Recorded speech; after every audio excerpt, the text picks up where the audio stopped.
ಶಾಸ್ತ್ರ ಸಂಪ್ರದಾಯ ನೇಮ ನಿಷ್ಠೆಯ ಹೆಸರಲ್ಲಿ ಹ್ಯೂಮನ್ ಡಿಗ್ನಿಟಿಯನ್ನು ಪ್ರಶ್ನೆ ಮಾಡೋದು ಎಷ್ಟು ಸರಿ?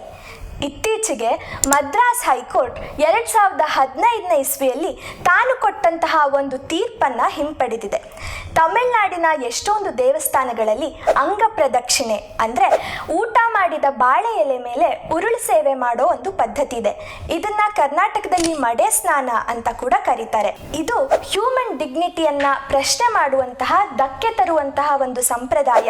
ಹಾಗಾಗಿ ಇದನ್ನ ನಡೆಸ್ಕೂಡ್ದು ಅಂತ 2015ನೇ ಇಸ್ವಿಯಲ್ಲಿ ಮದ್ರಾಸ್ ಹೈಕೋರ್ಟ್ ತೀರ್ಪನ್ನ ನೀಡಿತ್ತು. ಆದ್ರೆ ಇತ್ತೀಚೆಗೆ ಒಂದಿಷ್ಟು ಜನರು ತಮ್ಮ ಹರಕೆಯನ್ನ ತೀರಿಸೋಕೆ ಕೋರ್ಟ್ ಅವಕಾಶ ಮಾಡಿಕೊಡ್ಬೇಕು ಅಂತ ಕೋರ್ಟ್ ಅನ್ನ ಕೇಳ್ಕೊಂಡಾಗ, ತಮಗೆ ಬೇಕಾದ ಹಾಗೆ ಬದುಕುವುದು ಒಂದು ಬೇಸಿಕ್ ಫಂಡಮೆಂಟಲ್ ರೈಟ್, ಇದನ್ನ ಯಾರು ಪ್ರಶ್ನೆ ಮಾಡುವ ಹಾಗಿಲ್ಲ, ಹಾಗೂ ಇದನ್ನ ಫುಲ್ಫಿಲ್ ಮಾಡೋದಕ್ಕೆ ಕೋರ್ಟ್ ಪರ್ಮಿಷನ್ ಕೂಡ ಬೇಕಾಗಲ್ಲ ಅಂತ ಹೈಕೋರ್ಟ್ ತೀರ್ಪನ್ನ ನೀಡಿದೆ.